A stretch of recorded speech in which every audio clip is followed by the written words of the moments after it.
Hey there, y'all. I'm Juliette Miranda, and welcome to Bourbon Soak Live on a special Tuesday evening edition. Who thought Tuesday? Right? So sitting over there behind all of this equipment would be my handsome producer, David. I'm so handsome, I'm behind the camera. That's right. We keep him back there where he belongs because he causes trouble, y'all. So before we get things started, what do you say, y'all? Let's talk a little bit about what we're drinking. Me, I have Redemption Wheated Bourbon tonight, and this is such a killer bourbon. It really is. It's so easy to drink. I've got mine just straight up, and I am loving it. It's a wheated bourbon, actually, so it's got a kind of similar flavor profile to Maker's Mark and Larceny, but what they do differently is that they use 45% winter wheat in the mash. And this gives it such a sweet, awesome flavor. So I'm raising my glass, y'all. Whatever y'all have in your hand, raise it up and let's say cheers. Cheers. Oh, I'm digging this stuff. Hold on a second. Woo! Wow. What do you think? That's a whole weekend right there. It's not that high a proof. It really isn't. It's just 90 proof or something, but we are drinking it straight. So who have we got hanging out with us right now? I see Nancy Jones. Hey, Nancy. Ginger, it is always good to have you with us. Drone Effects with Claude. Hi, how's it going? And of course, we have the awesome Container Man who is just drinking chocolate milk of all things. Chocolate milk? That's an interesting choice for a summer night. Wow. With double chocolate chip cookies. Well, when you put it like that, I'm okay with it. I see William is here. Oh, good. Fred, you made it. Thank you for joining us tonight. I've got my bourbon in hand, and I suppose owe you all a little bit of an explanation for what happened last night. Apparently, our power grid is run on a Commodore 64.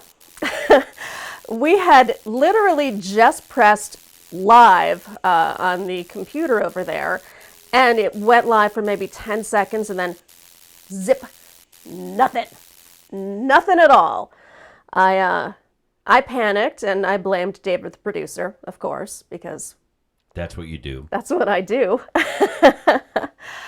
So he got on the phone with the lovely folks at ComEd and had a heated conversation with them. I believe there was one F-bomb dropped. You have a whole practice. No, you have to have a series of how you talk to customer service people before they hang up on you. Yes. So if you throw one F-bomb out, you're okay. You get the warning of, sir, I will not be talked to like that. Ah, right, So then you use clean it up. sparingly.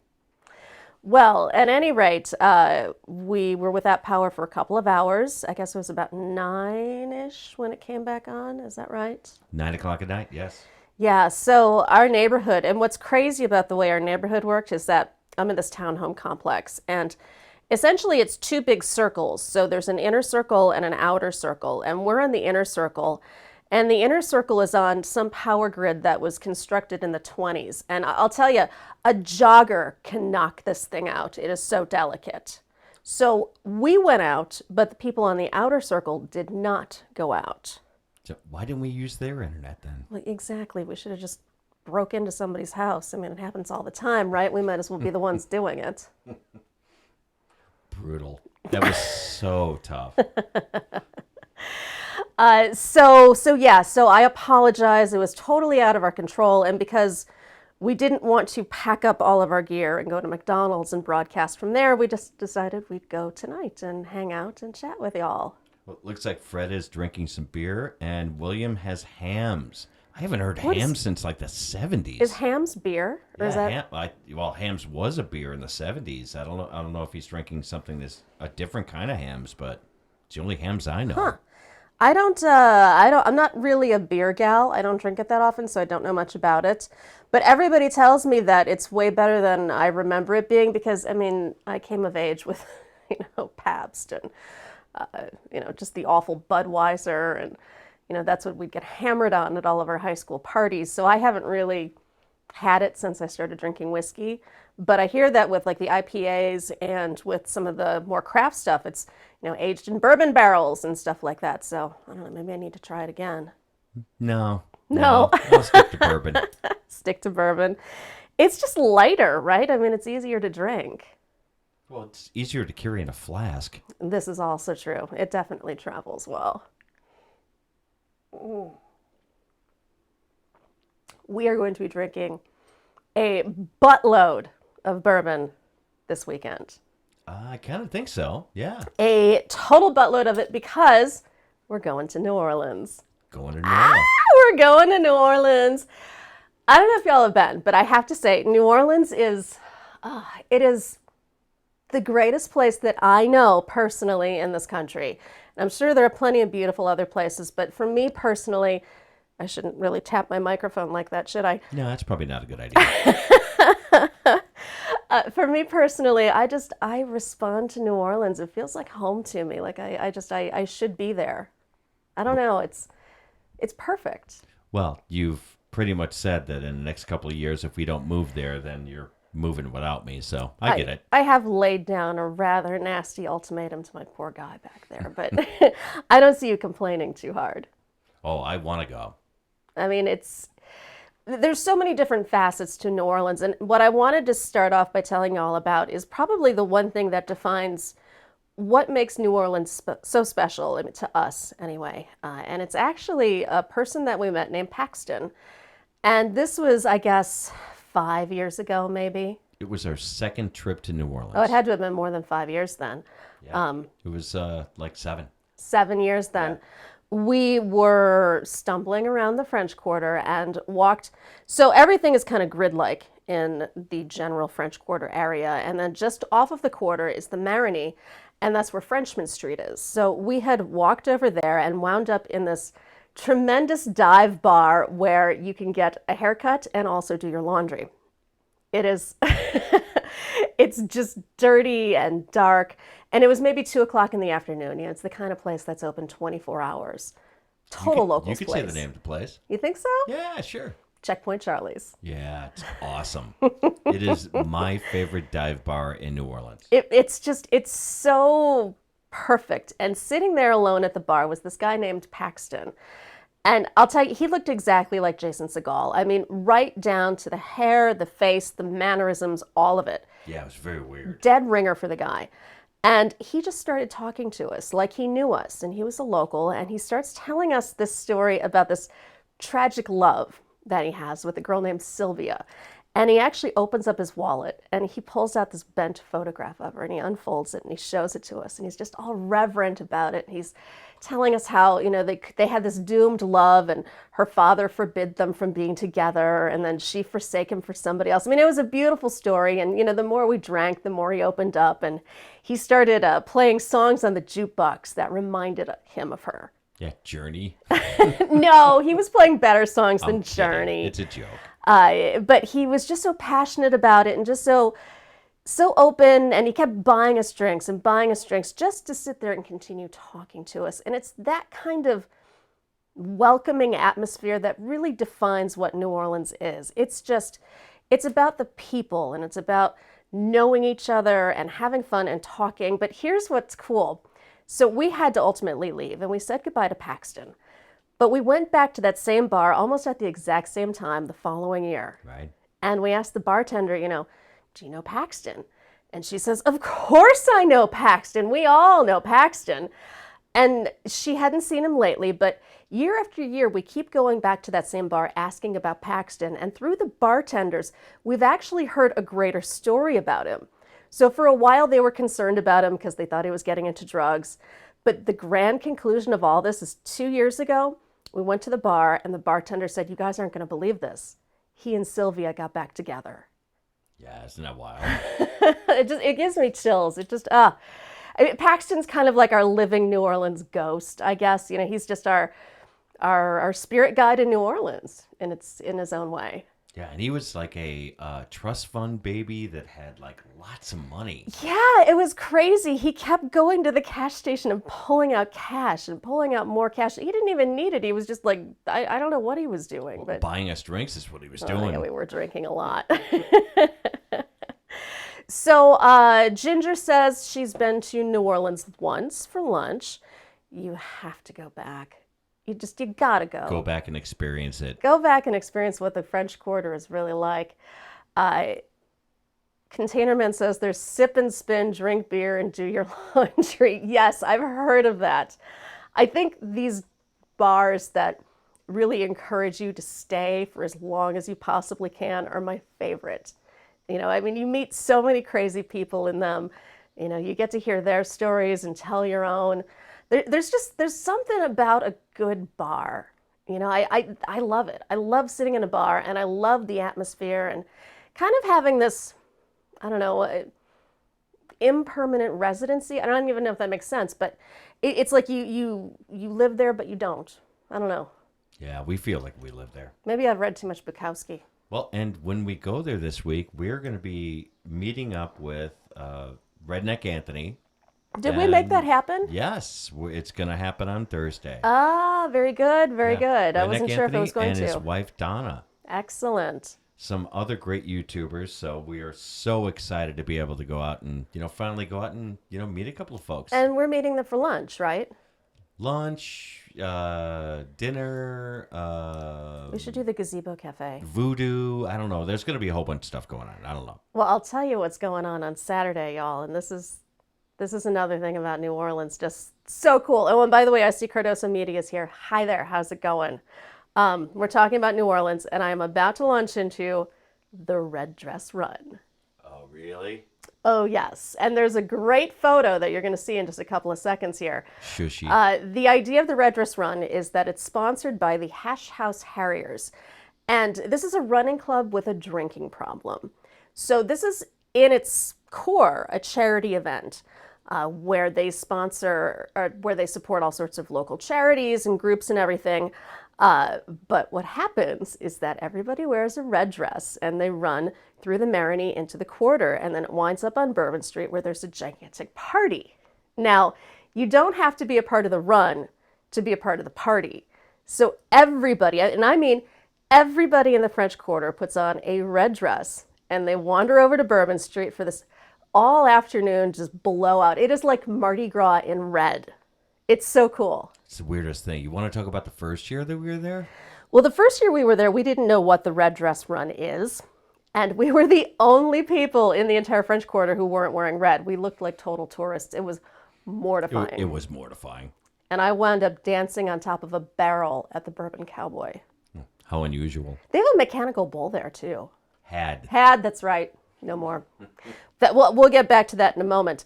But so our second year, and it's going to be our fifth year there. Every year since, David, the producer, has worn a red dress. I won't admit to it. Oh, yeah. But do you want to show yours first? Well, so I just wear a red dress, just typical, little red dress. Not a big deal. But the big deal is seeing David, the producer, in a fringe Tina Turner dress. I rocked that dress. You did. You owned that dress. You know what? If you have a dress and a tattoo, that's a statement. Oh, it is. Although there was a little bit of an uncomfortable moment when another gentleman showed up wearing the same dress. I wore it better. Screw that guy. That guy was an ass. I got to say, you own that dress. The problem we have this year is that dress didn't survive. No, it smelled like a monkey when we brought it home. It was covered in bourbon and sweat and funk. So we need to find David, the producer, a new red dress. Well, that'll happen this year. I know, we're going to hunt it down the second we get there. I was trying to talk Anthony into coming on Saturday. I don't see him at the red dress run. Nah, he just wasn't into it. It's a hard thing to sell if you're not, quite into that whole scene. I mean, it is a hardcore party scene. And I'll tell you, we've seen some of the craziest things there. This one year we were on balconies over the Maison Bourbon, and Angry Orchard was one of the sponsors. And they had these little squishy apples that they were handing out. So you've got balconies on both sides of Bourbon Street, and people are flinging these apples across the way. It's like this gigantic game of catch across the street, until everybody noticed that some poor fool had passed out in a doorway below us. And everybody's like, hey, look at the dude, look at the dude. And the next thing you know, he is being pummeled. Pelted. I didn't know what hit him. They're flinging apples at this guy like it's the Wizard of Oz. I mean, they are just like bouncing off this guy's head, and he's so out of it, he doesn't even know. Yeah, Ginger says, I'm not a runner, but I wear a red dress. Oh, yeah, Absolutely. I'm not a runner either. I mean, I will run if somebody takes my bourbon, and I will murder them, but otherwise, no, running is just, So, Herman the Great's here. Herman the Great is here, and he asked David, did you wear a red dress? Well, there you go. And yes, There's he did. proof of it. Yeah, I did. And you know what? I rocked that bastard. You really did own that dress. Yeah. I was so proud of you. Well, yeah. You could do anything you want on your last day. Your one day in New Orleans to wear a dress. That's right. Well, I thought it was spectacular. Hey, why don't we find out from the people in the chat favorite places to eat in New Orleans or favorite food So that is New Orleans based? If any of y'all have been, let us know where you like to go and hang out. Or let me know if you have any kind of like voodoo or ghost stories, because we have a couple of our own, actually. Ooh, voodoo and ghost stories. Yeah. That'd be cool. Our ghost story, well, we both have a ghost story. We do, yeah. Which, and I will say this up front, and I've told this on Ghost Mafia's panel Right. one night, that I didn't believe in ghosts until this one thing happened. And it was so funny because we went out there and, you were like, I don't believe in ghosts. And I'm like, but this is probably one of the most haunted cities in the U.S. Yeah, that's a tourist thing. That means nothing to me. So I just said, you know what? If something funky happens, you got to tell me about it. And something funky did happen. Now, let me preface this by saying that I don't necessarily believe in ghosts either. I have a very sort of fluid thought about them, and it isn't disembodied spirits to me, but just energy, residual. But you go to New Orleans and everything takes on this new personality, and you actually start to think, oh my God, maybe there is an actual entity hanging out with me. Yeah, and I have to stop and say that both William and Mike, the Creator Spotlight Show, they're willing to rock the dresses with me. All right, y'all can come to New Orleans with us. We're going to be there. We can start a girl group. I think the Supremes haven't been around since the 60s, so I think the three of us should get together and start practicing our harmonies. Well, I've always said you should have been a Pip. Yeah, that's true. Sparkle fingers. Sparkle. It's so weird being there because you get this just atmosphere around you. And for me personally, I've had two kind of weird experiences. One was in the Bourbon Orleans Hotel. We were staying in the original part of the hotel, which was built in the 1800s. It was once a convent, it was an orphanage, it was a hospital, Right. it was a ballroom for the gentry of New Orleans. It was a special place, and apparently there is a Confederate soldier that walks up and down the hallways. So we're staying in this weird sort of two-story room, and the second floor was actually kind of in between floors. Like it didn't have an elevator stop. Nope. So it was this weird in-between floor, and it had a door that was probably supposed to be locked but wasn't, that opened up into this long hallway that led into the ballroom. That was more like a service. It's like a servant's room. No, service. Servant's entrance. Entrance. Yeah. Right. Yeah, it was probably used to, either shuffle people in and out, like, celebrities or, whatever, or servants. And I'm convinced that Confederate soldier liked to hang out in that hallway, because one evening I was in our bathroom and I was just doing my hair and everything, and it was just this weird, it was a weird shift behind me. So I'm looking at myself in the mirror, and it had this patterned wallpaper behind me.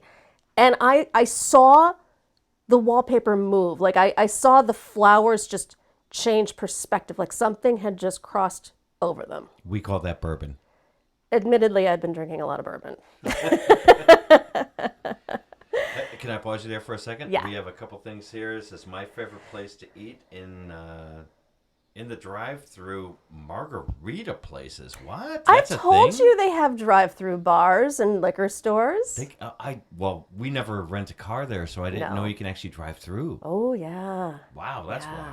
wild. That is really the best thing about Louisiana drive-through margarita bars. Didn't even know that was a thing. I know, isn't that Wow. amazing? And Mike at the Creative Spotlight show says etouffee. Etouffee. Oh. Is that not the best? Yum. Well, our favorite food. Well, we have different favorite foods. We do. My favorite food grosses you out. What? You talking about? No. No, I'm talking about the barbecue shrimp. Oh yeah, that grosses me out.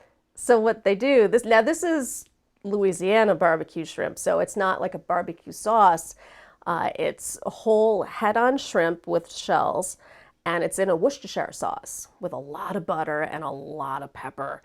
And it's just so rich and good. And my favorite thing to do is pull the heads off the shrimp and suck out the brains. Yeah, you're weird that way. I do it with crawfish too. I don't know how you do it with crawfish or either. The mud bugs make me sick. It's delicious. Brains are amazing.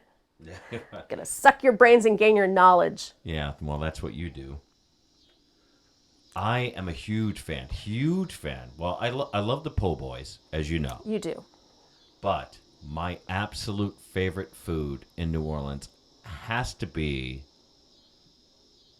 God, it's a toss-up because I love so much stuff out there. Everything's so good. Damn it.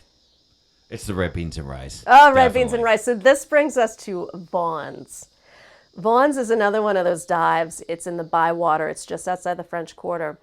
And on Thursday nights, the owner's mother makes up a vat. And when I say vat, I mean like a barrel full of Louisiana red beans for the entire bar.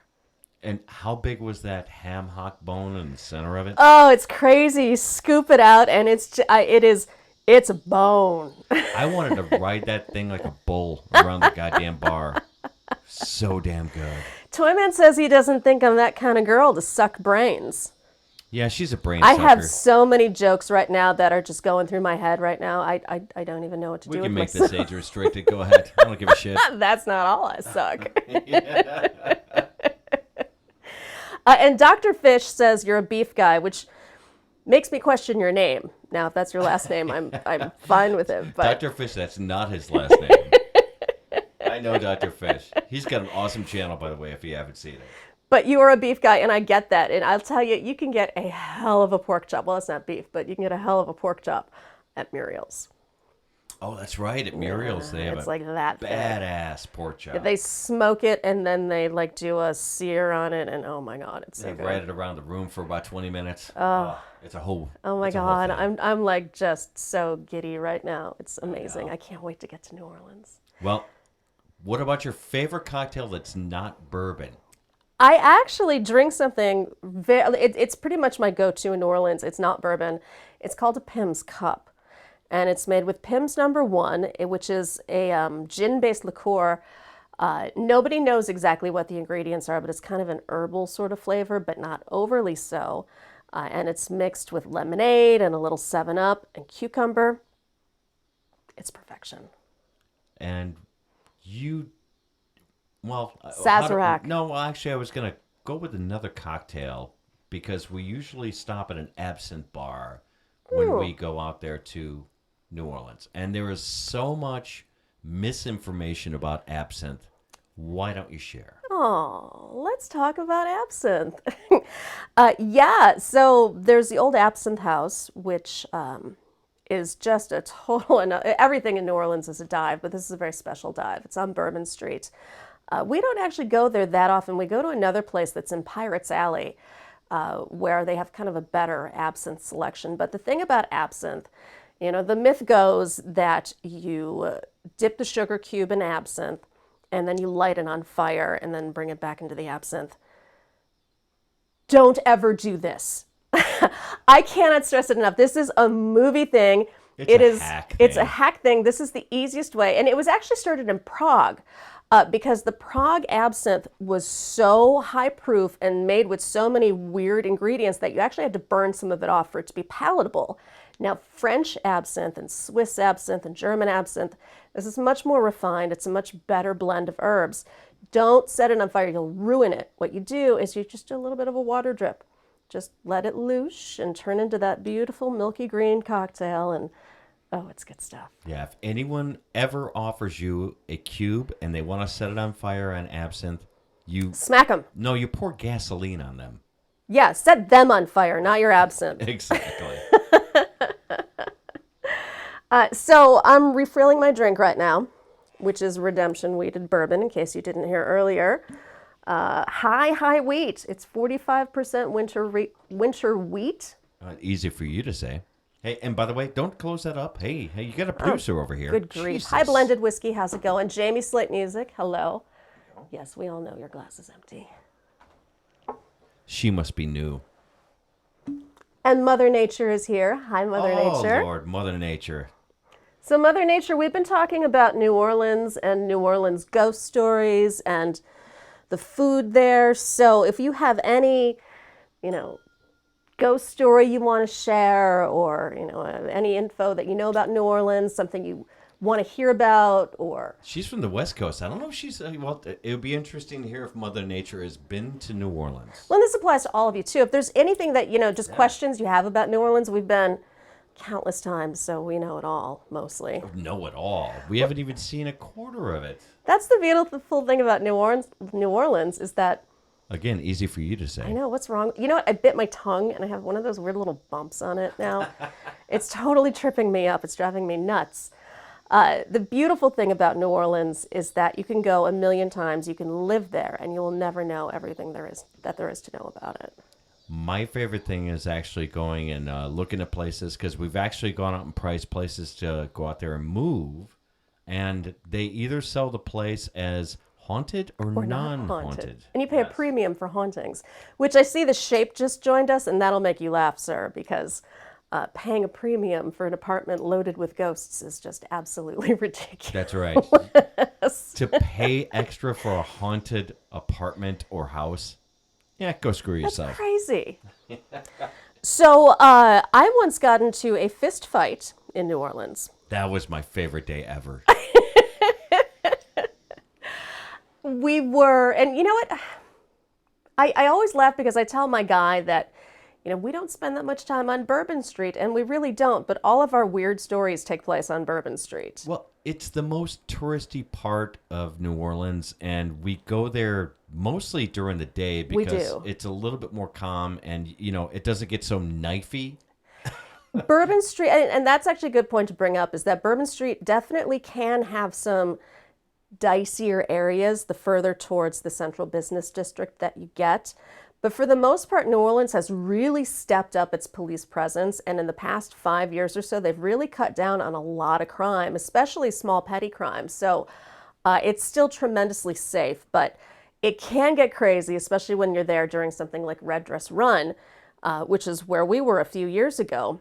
And I was out on Bourbon Street. I was with a girlfriend of mine who lives out there. And we're dancing in the street, just two girls. We're just, arms in the air, dancing and just being goofy. And out of nowhere, this brawl comes falling out of one of the bars. We're talking two massive guys just slugging each other and beating the hell out of each other. And me and Matt weren't there right there. At that point. No, you guys didn't catch it.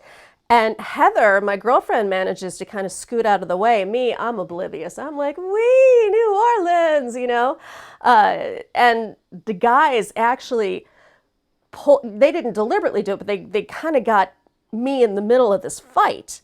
So they're punching at each other and they kind of fall down, and three of us fall down into this giant crater of... Well, you were outside at that point. We were dancing in the street. Yeah.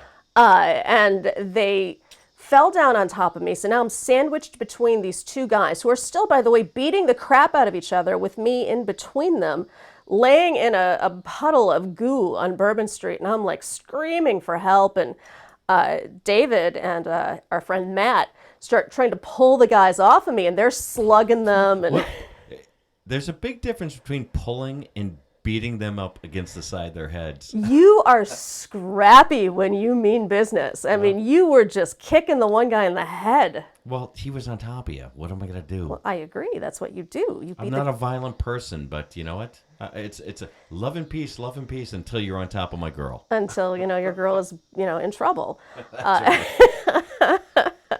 And by the way, Mother Nature asked, are we going there soon? Tomorrow. We're actually heading to New Orleans tomorrow, and I'm sure we'll have some GoPro footage or stuff that we'll put out there sometime soon. But, absolutely. And we're going to be out there with Anthony and Donna on Right, we'll be Thursday. meeting up with them on Thursday. That's right. Yeah. But anyway, so we're all brawling in the street. My guy, and his friend get the guys off me and everything. The police break it up. I was surprisingly not too battered. You just had an ankle thing. I'd skinned my knees and kind of wrenched my ankle a little bit, but otherwise, I guess maybe booze was my savior, because you kind of get loosey-goosey when you fall down. You're Kentucky Jesus. Kentucky Jesus.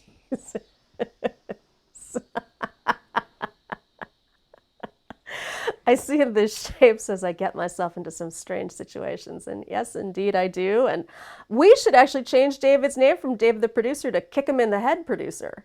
That would be a fun name. Blended whiskey goes to NOLA every April. Oh, you are now my bestest buddy. I love it. I knew I liked blended, but now I really like blended. Yeah. We go every August, and our hope is within the next few years to be living there. Hey, Vegas Art asks, wasn't the Sazerac drink invented there? I believe it was. I don't want to say definitively because I'm not sure. Well, they claim it in New Orleans in a lot of different places. Like, the original Sazerac here. That's the problem. They claim that, and then there's a bar, I think it's called Toujigou's. They invented the grasshopper cocktail. And then there's also the Vauquerie, which was invented at the Carousel Bar at the Hotel Monteleone, which is delicious also, by the way. I you're like a wealth of knowledge. I didn't even know those things. I know everything. Well, Yeah, well, I know the let's not useful get ahead of ourselves. information about bourbon. You know everything about cocktails. Oh. You know what we need to do this year? What? Replace cowpoke. Do you want to get into cow? Okay, go ahead. I have a bone to pick with my producer, y'all.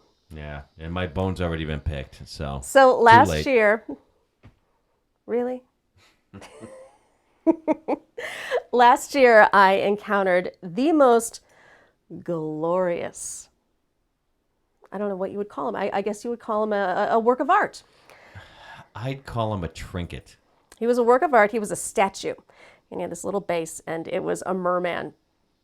It was a glorious merman. He was about this tall or so, shirtless, glitter red tail. He was riding a stick pony, a little cowboy hat on him, and I bought him. Well, let me set the stage a little bit. So, on Royal Street in New Orleans, there's a whole bunch of artist shops and people where you can buy great art. And Yes. we're big fans of the artists out there in New Orleans. As a matter of fact, we support a bunch of them. One, hopefully, you'll talk about with Jeff. I will. Right? I will. And we saw this one little art shop. We walked in, and they had these little, not little, actually, they're quite large, sizable. Christmas ornaments, but it's a half hunk man. It's a merman. And half mermaid that is what I'll call questionable. He's delightful. Delightful. They have a whole array of styles, and I picked out my favorite, and we took him everywhere. We took him for a little expedition in the quarter, and everybody loved him, and they wanted their photos taken with him. And I was in love with my cowpoke. Then we got him on the airplane and got him back to Chicago, and someone That would be me. left him in the men's room at O'Hare Airport. I figured that would be the best place to leave a thing A like merman? that. In the restroom. No. He seemed like he really liked the restroom. He was alone and afraid and out of his element. Oh, I don't think so. I miss the merman. So we're going to go back to, I believe they live at Razzle Dazzle on That's the name Royal of the place. Street. Yes. And so let's talk about artists out there. okay, let's talk about Jeff Morgan. Oh, wait. We should probably Yeah. take a look at the chat. What have we got going on? David the head kicker. Bam! Blended whiskey. Girlfriend had a house in the Garden District. Whoa. Oh, that's cool. Oh. That's like right outside of the quarter. It's beautiful there. And, it's getting a little trendy right now. No, but in a good way because they're actually cleaning it up.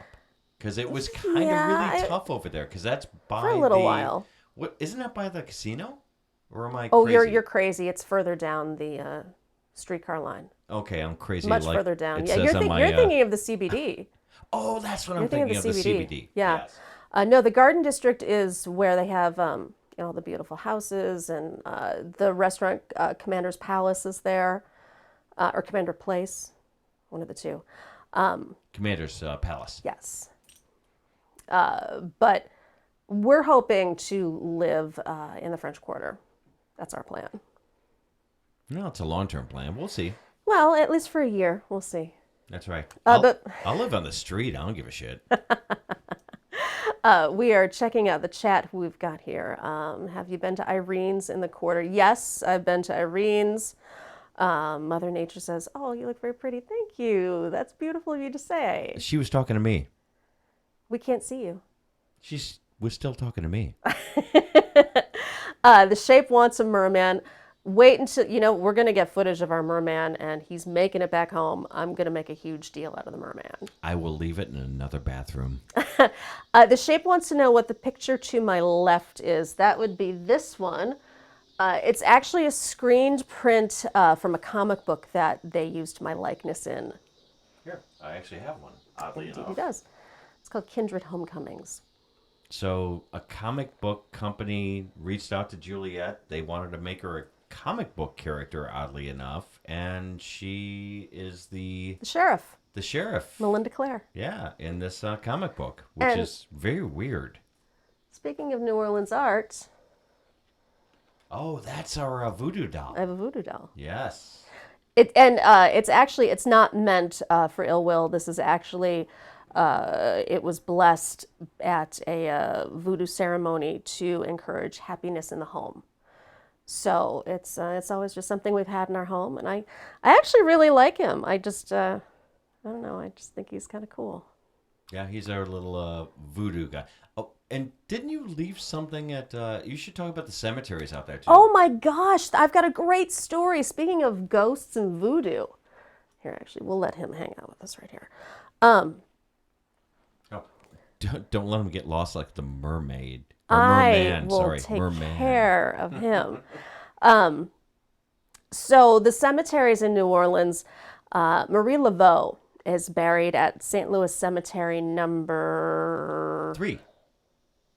Is it 3 or 8? I don't know. I have that. I odd don't number in remember, my but head. it's the one just outside of the French Quarter off On of St. Rampart. Louis.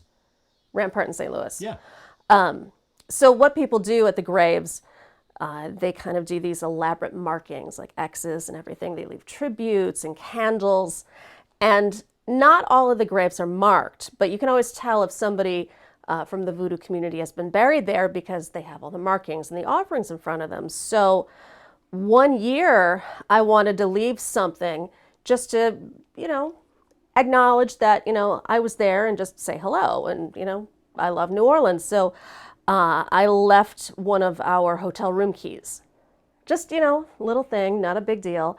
But I just wanted to, kind of just pay my respects. So. And the end of that story is we were robbed. No. We were not. We went to the casino that night. That's right. There's a Harrah's Casino just outside the quarter. We don't really go that often, but it was just the mood was there. We were just kind of, feeling it. So we went, and we kind of won. Yeah, we won actually. We won kind of okay. Yeah. We did well, like unnaturally well. So we thank the voodoo priestess all weekend. It's silly, and I mean I know rationally that it's just a coincidence, but I like to think that maybe somebody in New Orleans said you're welcome. I don't know. You'd like to think. I don't know. Let's see what we've got going on. Looked at a house in the quarter, 2 million, beautiful place, 2 parking spots. We're probably going to rent for the first year. Yeah, because we don't want to commit unless we make sure that we really want to live there. So yes, we'll probably rent for a year and then figure out if we want to buy. Right. I mean, we want to get to know the area better, and I think renting is probably our best option. Yeah, why buy the cow? What happened? What happened? You were such a problem tonight. Hey, by the way, the Shape says he wants a merman. I don't blame you. Mermen are awesome. Vegas Art says Commander's Palace is an awesome restaurant. Oh my God, the brunch is just to die Brunch is for. killer. Although I'm going to go out on a limb and say the best turtle soup in the quarter comes from Muriel's. Muriel's is badass turtle soup. It is I do have to admit. Hands down the best. Chef Gus is the one who kind of developed the recipe, and he's not there anymore, but wow. Didn't he go to Revolution? Yeah, he went to Revolution. I don't know if Yeah. he's still there. Revolution is one of their other kind of high-end restaurants right yeah. outside Jackson Square. Matter of fact, it's only No. Revolution is off Bourbon Street. Oh, no, Muriel's is off Jackson Square. Oh, then I'm a retard. Sorry. Not a great gamer. Bourbon-soaked sausages. I love Not a Great Gamer. He's a good man. Yeah, he's a blast. And he does suck at gaming, actually. I watched him play, and he's right. The name fits exactly. Shape wants a merman for his fish tank. He can have one. They're too sparkly. They've got glitter all over them. They've got like an oiled chest. It's just, No one needs an oil chest merman in their fish tank. And I wanted to go back to Mother Nature. She says, my mom went into labor on Halloween in a cemetery in Vegas. She got too scared to have me there, but the place said they could see the headlines, "Life is come to you, Bunkers Memorial." That's amazing. Wow. Wow. Is that how she was conceived? William says we didn't go to cemetery in New Orleans, but we did in Key West on Halloween and drank the milk from a cemetery coconut as the sun set. That sounds beautiful. We haven't been to Key West, but it's someplace that's on our bucket list. We keep talking about it. Well, you're a big fan. Excuse me. You're a big fan of Hemingway, and I know that you want to go because of that. I do, yeah. But we keep looking at other places and saying, We keep getting is it distracted. As good? Yeah, It's. I hear it's very hard. sleepy. But I hear it's also very expensive. Yes. Vegas Art said turtle soup also really good at Gumbo Shop. Okay, so get this. We were at Russa's buying. I wanted to buy some spices and stuff to take home, and I was talking with one of the store ladies there, asking her about sassafras and whether or not I needed it to make gumbo. And she said, oh, y'all, here, hang on, I got something for you. She brings over the chef from the Gumbo Shop, and the chef says, I'll show you how to make gumbo. And she actually brought us back into the kitchen at the restaurant and taught me how to make roux. That is what happens in New Orleans. You could be standing in a grocery store buying spices. The shopkeeper will call over the head chef of a restaurant, and you'll wind up over there just talking and hanging out for hours, learning how to make gumbo from people who know. I told you that story about Paul Prudhomme. That's right. Yes. So Paul Prudhomme, for those a lot of you probably don't even know who he is. So in Louisiana, back in the day, like 80s, 90s, even in the 2000s, Paul Prudhomme was one of the most popular or famous chefs in Louisiana, or New Orleans specifically. And I had met him in the 90s at a bookstore. He was signing a book. I just happened to be in the bookstore. He was there by himself. No one was around him. He's sitting on like a piano bench. He's cooking gumbo right there for people to have to, he wanted to talk to people, make food for them, and then sign his book for them. Mm-hmm. And I spent a half an hour talking to Paul Prudhomme about Louisiana food. I mean, that is like a moment in my life that you just can't recreate it. No. I mean, the guy is just a legend. So I saw Mother Nature asked what gumbo is exactly. It's kind of like a stew. So it starts with a roux. And roux is made... we got a raid. I'm so sorry. We've got a raid? I'm just looking at it right now. No way! Yeah, wait, it's a Jimmy C raid. Jimmy C raid. So woohoo! Cool. I can't thank y'all enough for being here. Jimmy C's awesome. Oh, I just banged my microphone again. I was going to say thank you, and I just banged it again. Yeah, you have to stop with the whole microphone thing.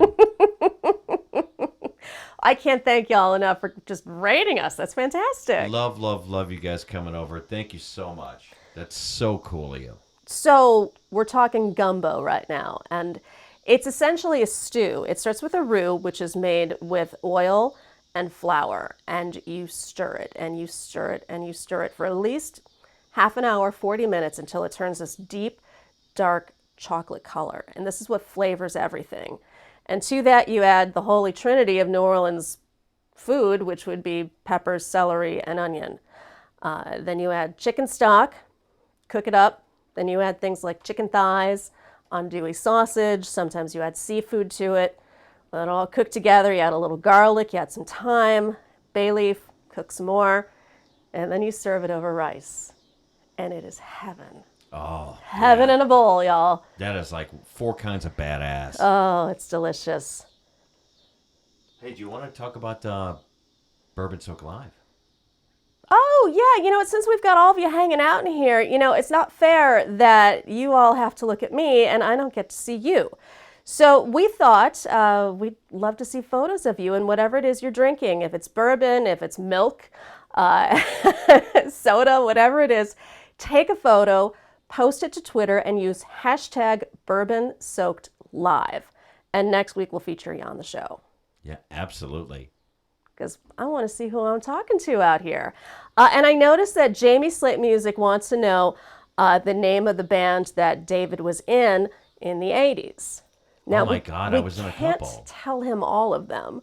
Well, I could tell him one because there's like nothing on the internet about it. But there was one that I, obviously we did the tour with Night Ranger that I can't say the name because that would then say my last name. Right. But I was in a band called Image Oh, the worst name ever. Yeah. Oh, so awful. So awful. But, I don't know. He toured with Night Ranger, though. But yeah, that's a big deal.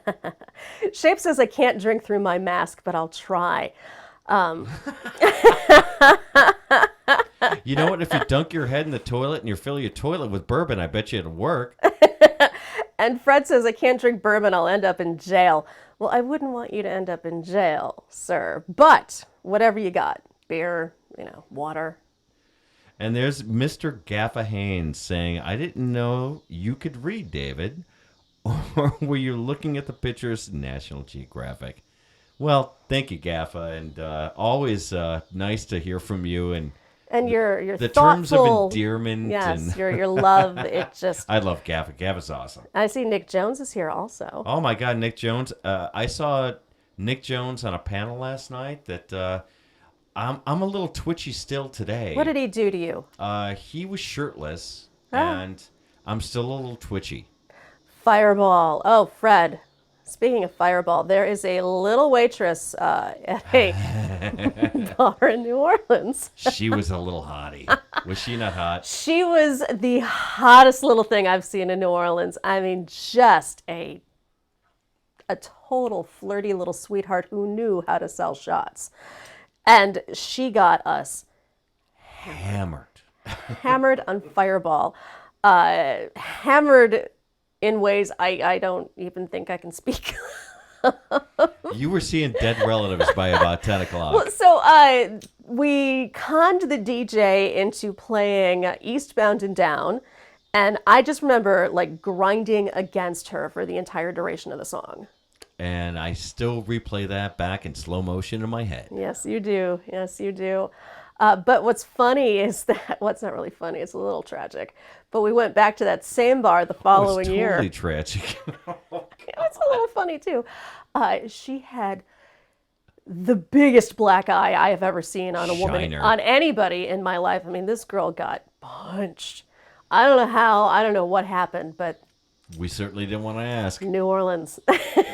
Welcome to New Orleans. Mother Nature says you guys are great together. I love my guy. That's just what we do. We hang out. I love being behind the scenes. You make a good behind the scenes man. I do. Yeah. Well, meaning that I should be off camera. Oh, come on now. That's the way Gaffa Haynes would like it. So. He looks great in a dress. You know what? I gotta say, wait, hold on. I'm gonna pull that back up. There you go. Mm-hmm. Hey, Daddy in a dress doesn't look so bad. I gotta pull that up. I look like Tina Turner that's a little angry. Well, you're wearing that Tina Turner dress. It was quite becoming, quite fetching, really. I look like an angry Tina Turner. That's not good. Now that I think about it, I'm gonna pull that off there. Oh, that's one of my favorite photos of you. So, what do you say, handsome producer? Is it time for us to boot scoot on out of here? You want to talk about next Monday? I would talk about next Monday, but I'm not quite sure what I'm going to be talking about yet. Well, we do know what's going to happen. Next Monday, barring any power failures or unexpected alien invasions or zombies taking over the universe, next Monday, 7 p.m. Central Time, we're going to be back with Bourbon Soak Live, and I want to see you. So take a photo, drinking whatever you're drinking, post it to Twitter with hashtag Bourbon Soaked Live. Yeah, we'll show them next week. Next Monday. Yeah, we will show it next Monday. That'll be awesome. And, let's see, Fred says, your live show is great. Thanks, y'all. I'm glad my Georgia podcast boys introduced me to you. Are you referring to those PETM boys? Oh, he's a PETM fan. PETM boys. That's awesome. They are the best, y'all. You got to check out PETM podcast. It's a racing podcast. They're awesome. They're fun. They're actually one of the very first podcasts that I started listening to. So, absolutely. I think that's it's going to be all from us, y'all. I got to go pack. I got to pick out my red dress for the red dress run. And I can't thank y'all enough for being here and talking about New Orleans with us. You guys are awesome. Thank you so much for everyone in the chat. You guys were So cool. And for the raid, the Jimmy C raid. Jimmy C. Raid, of Whew. course. That was fantastic. I really appreciate it. So come on back next Monday night, y'all, 7 p.m., and we'll do a little more bourbon drinking and talking. Cheers.